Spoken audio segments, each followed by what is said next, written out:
An interesting discussion about using the notions of entrepreneurship to try to achieve social change. Sam, I'm going to start with you. Just kind of explain what you're doing as a filmmaker. So I set up a production company called Sundog Pictures, and we aim to make content that decomplexifies problems in the world for people in a way that educates them. And what's that? Decomplexifies. Decomplexifies. Wow, that's complex.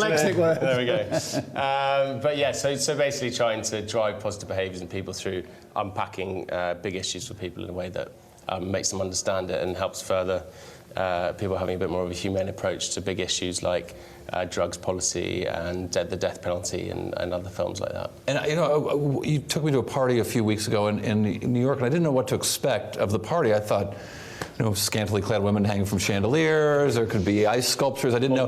What I didn't expect was to run into all these people involved in death penalty issues, people involved in human rights issues that the party was sort of filled with.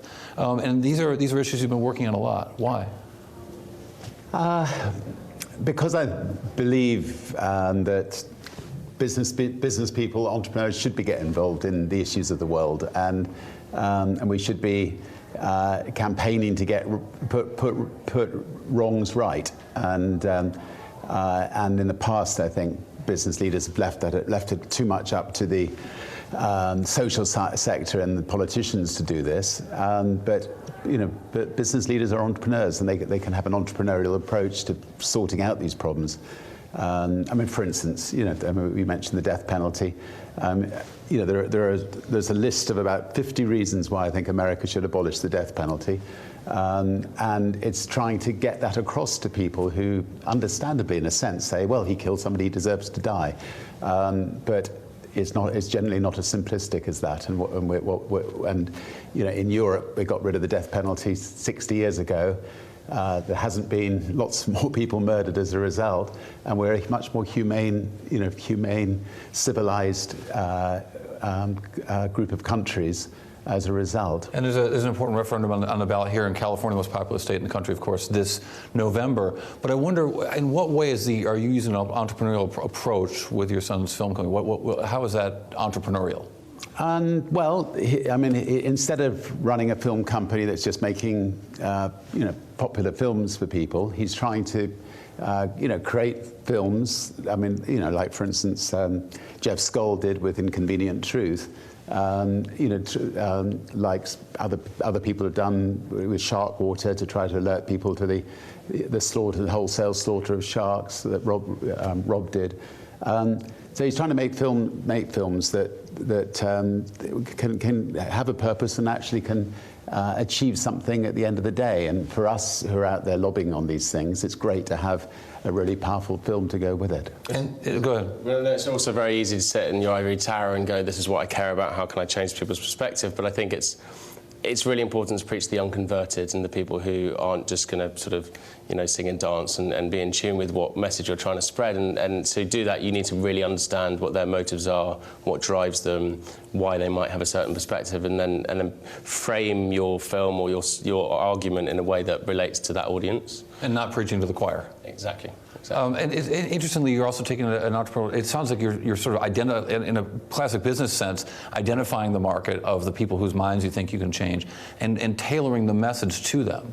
But it's about listening to them, like in business. Who are your customers? What do they need?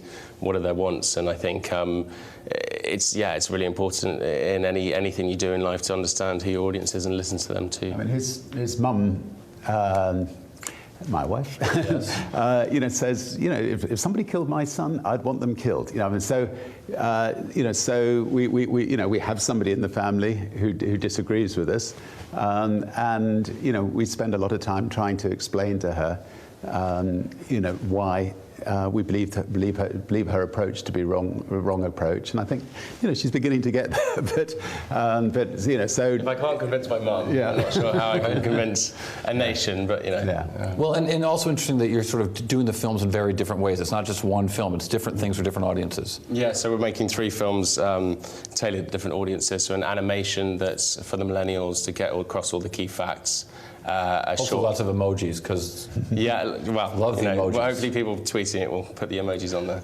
A short film from a sort of conservative Republican person who's looks at it from a different perspective and trying to win over the people who are on the fence about the idea of the death penalty, and then one which is a reconstruction of an actual death penalty, a lethal injection, a botched execution, to show people the cold face and the reality of the lethal injection. So the film aimed at Republicans has gone into things like, it costs $3 million when you've gone through the whole process to actually kill somebody, whereas to put them in prison for life is just over $1 million. So, we're trying to sort of tailor-made sort of the financial arguments for one sector and emotional arguments for another sector.